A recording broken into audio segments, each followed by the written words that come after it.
Welcome to Northwest Arkansas Investing Podcast, episode 40. Thank you guys for tuning in with us. We have Brandon Still, Brian Wagers with us, Zach Stanley, if you're tuning in now. This episode, we're going to be talking about personal deals that we've done recently. Some of them have been good. Some of them we've taken an L, which is #me, on a flip I did. So we're just going to jump right into it. Brandon, are there any recent deals you have done? I know you've been doing some stuff with your primary residence. Nothing of too much significance lately. Just trying to stack cash and work on finding a deal. But we did buy a new primary in the last 4 or 5 months. Got it under market value. Just a neighbor of my first rental that I got to know well and followed up with for a long time because she'd mentioned at one point that she was looking to sell her house, and we ended up making a deal that made sense and was able to get it under market value, get a construction loan, bank finance, net funded the deal, so I didn't have to bring anything to the table because I got it under market value, and then was able to kind of use a majority of a line of credit that they also gave me on top of that to renovate the property, and now we're living in it. And Great. And so we're, eventually we would like to keep it and use it as a rental. Mm-hmm. We used an in-house program for that as well with the bank that we could cash flow, $800 to $900 as of today, which is crazy. Crazy. So like that. Yeah, is that your, how many primary residences have you had now? This is our third. Yes. So get you a spouse that is willing to do that too. Yes, for sure. Yeah, this is exactly. So this is our third move as a married couple in 2.5 years. So shout out to Still. Big time. So our first one bought in 21, did the same thing, renovated on a construction loan, did some of it out of pocket. Yep. And then started renting that, got some really great cash flow because bought it in a location that is just great and rents are going crazy there. And then we moved to try to start renting it, and then kind of started to do the same play.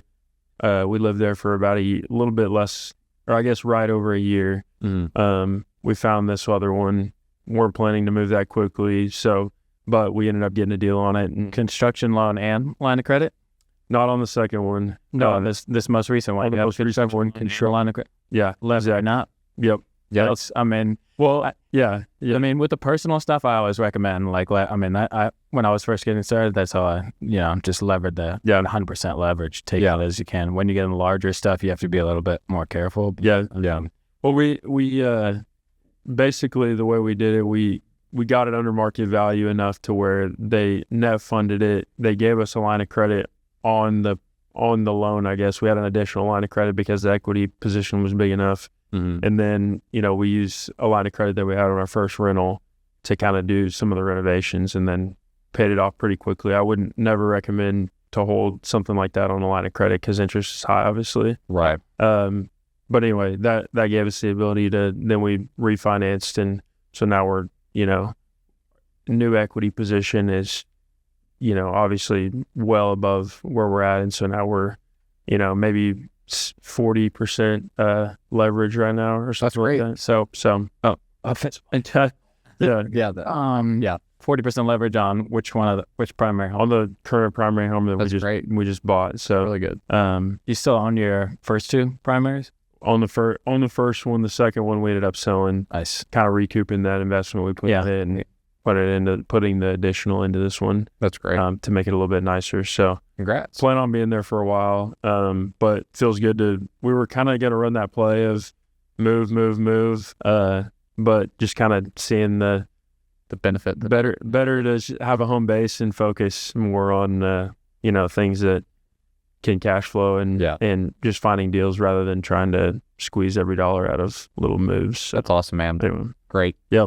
Brian, you got anything going on personally right now?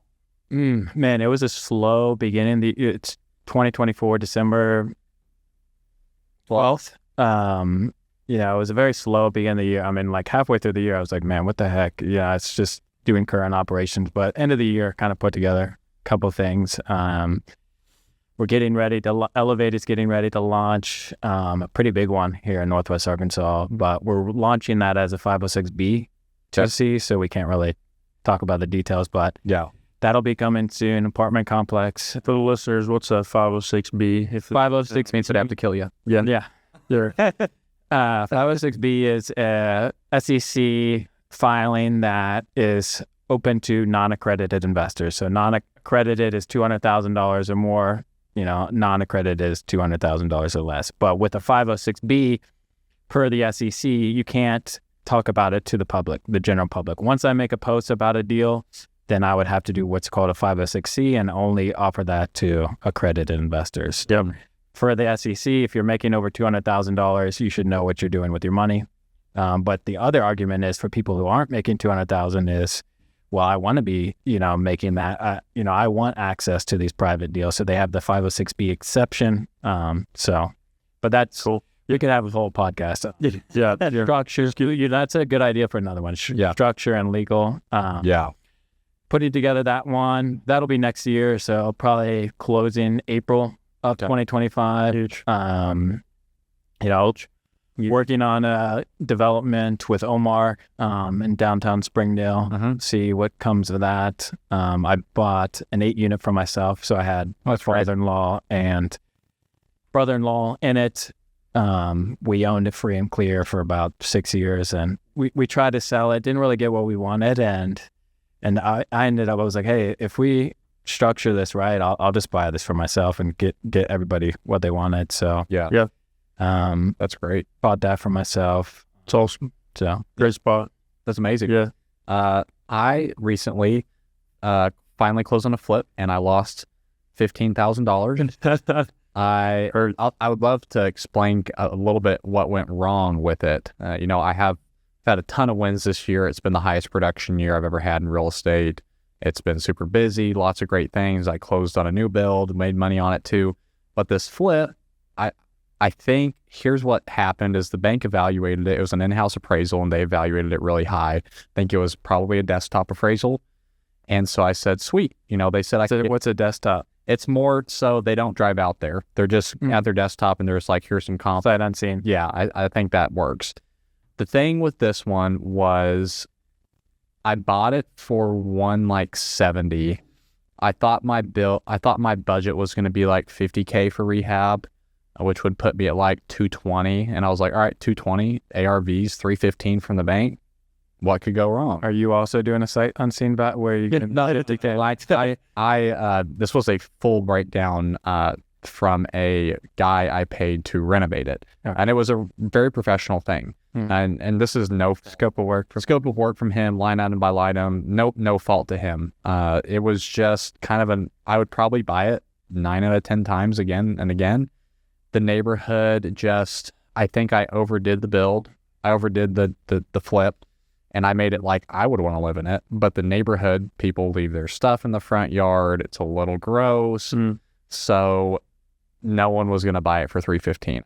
That's a real thing. Like overbuilding, like overdeveloping or over finishing. Like that's that's something you don't really think about when you first get started. Like I'm going to go HGTV on this. Like I want to make it as nice as possible and get as much as nice as possible. But you didn't. Yeah. It did not. It did not work out. I went through and I was like, okay, this is what I would want in a home. And so the people that got it, they really love it. But we started at $315, and also another thing was we went over budget. So we ended up, our full cost in was like $250 or $260. So we were like $30,000 over budget. And I'm going to be honest, I don't even know how. Which means I wasn't paying close enough attention. I was just hoping the guy would get it from start to finish.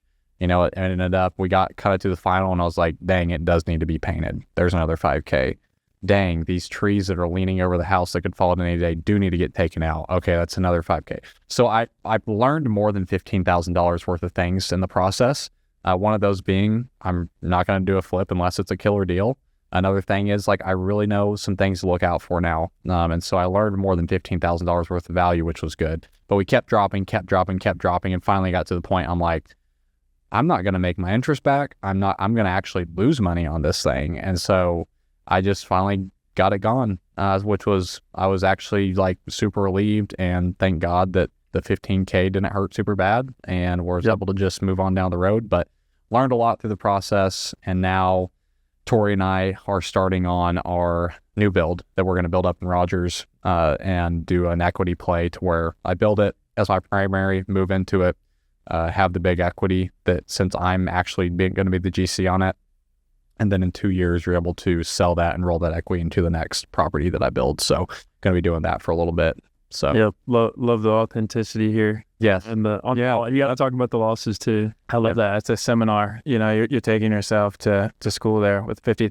You know, that's the best way to look at it. You know, I just probably made more than $15,000 on how I'm looking at future deals, how I'm valuing my time. It's got to be a home run for a flip. You know, Yeah. I'm marking that out. What did I miss on this deal? Mm-hmm. That's interesting about the build. You're going to GC your own home and then live in it. Do you have to live in it for 2 years? Yeah. Similar to, okay. Well, I only really have to live in it for 1 year, but for tax purposes, it's 2 years. I'm not a CPA, and I'm not an attorney, but from the very smart people I've talked to, you have to live in it for 2 years.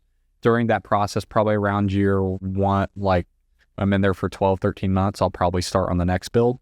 And so then by time 24 months rolls around, we're looking at moving into the next thing, and then I can start getting the one I'm in for sale. And then you just do that a few times. At a certain point, let's say you're 8-10 years into this, you've rolled 200, 400, 600, 800, and then now you're rolling like $1 million into your forever home. What if that's even a thing for people that move? I mean, I think I'm addicted to moving it. Yeah. Where do you and Tori live right now? We live off Crossover in Fayetteville. Okay. And so we want to get up to Rogers. It's going to be building it in Rogers. We love downtown Rogers, the vibe. It's such a different vibe. It's like I don't know if the word's grungy, but like it's not the word grungy. I like the Rogers guy. It's not grungy. It's like downtown Rogers is like not bougie, but not funky. Mm-hmm. It's like cool, just cool, down to earth people go there. I don't know. We Just gritty, man. just gritty. Gritty. Got a mix In a good way. What's cool about Rogers, it has like the old downtown Rogers, and then you have the new uptown Rogers, and you can be anywhere. Yeah, there's a big difference between the downtown Rogers feel and the like Pinnacle Hills area. Both of them are cool. They're both great. I love them. Man, I love going downtown, new Rogers area, going to the Covas and sold some boots and having a glass of whiskey. That's right. And, I love going to downtown Rogers, and during the summertime they have free concerts. I love downtown Rogers. So that's something I did recently. Lost 15K will probably be the title of the episode.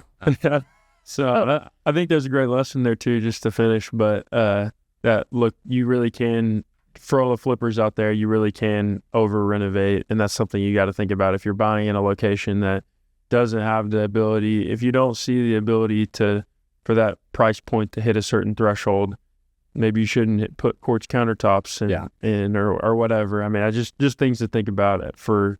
Get more than one. Get more than one quote too. Yeah. Try to have three price. No matter if you're running with the same guy, it's always good to price check them, even if they are treating you well. Like, I mean, we were talking about lenders earlier. Like, it's great to have a good lender on your team, but you want to have backups and price checking those too. And it applies not just to flips, multifamily too. When we don't want to over renovate the rentals too. Sometimes you do want to go all out, get smart tech, put in some more amenities, but if the area doesn't command it. Yeah. Right. And it doesn't justify it for the tenant too. If they can't afford the over renovated product, but they still want a nice product, there's a lot of in between there. That's something, Brian, that I wish I would have done. Is I think on the flip, I trusted too much. Went on this new, and so what I learned from that was I'm going to always run my own numbers and get my own quotes too. And so for this new construction build, my cost analysis and budget to the bank and spreadsheet is extremely detailed, down to like the numbers on the house. Like I have like $45 in there for the numbers on the house, like everything down to the penny I'm estimating out, as opposed to the flip. I was just like, yeah, we got that. Cool. I didn't even look over the template, nothing. Didn't even think about the trees leaning over the house, how the home's going to need painted at the end. There's just a bunch of stuff that I wish I would have done that you just, looking at the numbers on paper, 10 out of 10 times I would have done it over again. But actually having the experience, it would have helped for me to talk to 3 or 4 people that would have flipped a home, and they would have been like, watch out for this, this, and this. And I was just like, how hard can it be? It's a home. You just flip it. But it is hard. I have a lot of respect for house flippers. So, yeah, that was kind of my thing. I didn't know you had your biggest production year, and you were what, a month overseas or something like that? Yeah, it was 6 weeks in Europe, which was actually one of the busiest times this year I had. But I think I got 8 under contract while I was overseas. So I'm going to end up selling like 20.1 million, and then Brandon's going to have his biggest production year by like 10 times. I mean, what are you going to end up like 22, 23? Yeah, probably around 22, 23. Yeah. And last year was like 2 or something like that, part time or whatever. Yeah, or maybe less than that. So nice jump. Crazy. Probably the realtor with like the biggest sales jump ever. How many? So you at Tori on your team, right?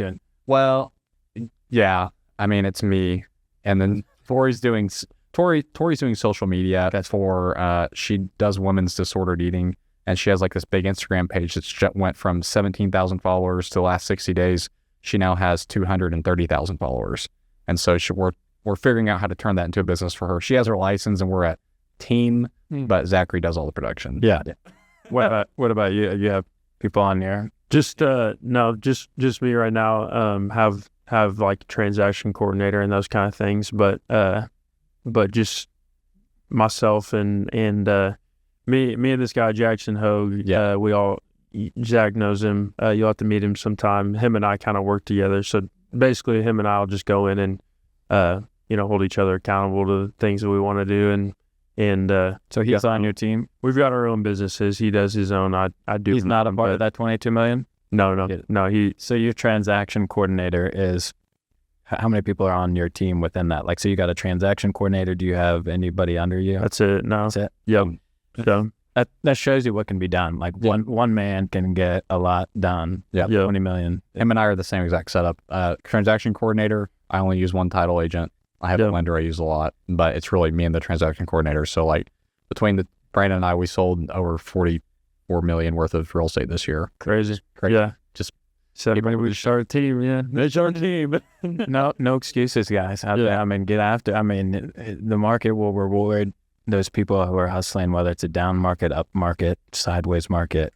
Truly believe that. Yeah, I think there's unlimited opportunity. Yeah, that's the best part about this is my first year full time in real estate. And congratulations on a great year. Thank you. And congrats on going full time in real estate too. Yes, appreciate it. It just being out of corporate though, and like being in the community and seeing other business leaders and owners. It's just so cool to see like there's unlimited opportunity for those who are like providing value to people and who are willing to get after it every day. I mean, COVID set the service bar like very low, and so like it's you can go above that new bar and like really shine. Like everyone is just kind of wants to do the minimal, but like it's so easy to take advantage when there's these people who are doing the minimal. Exactly. Well, it's the market.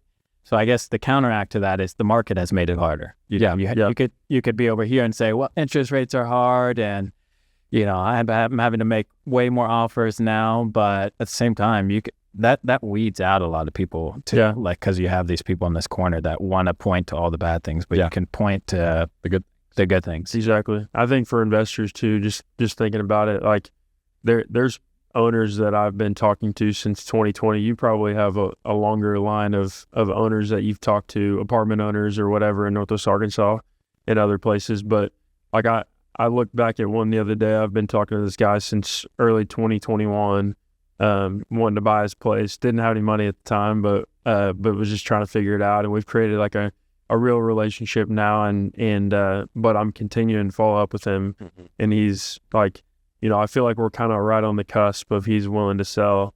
And I feel like I'm his guy. So I think that's outside of don't put all your eggs in that basket. I'm sure I'm telling you, but it's not telling the guy who did 22 million in sales. I mean, but that's the same thing. Like, it's exciting to get that one, but another fault just making me think of that. Like, I got this guy, he's going to pay off. Like, I know he's in the bag, so I'm going to take the foot off the gas over these other leads. But really, you have to have as many irons in the fire. Like, it's selling anything, as many irons in the fire, because I will. We need to follow up on this guy in like 6 months, see if Brandon closed this guy. But it's like people come out of the woodworks that you weren't expecting at all. If I started with my grandson, Yeah, person. and then it's either my grandson or he got hit by a bus or like I mean that's the most common example where it's just keeping those irons in the fire and keeping the gas down.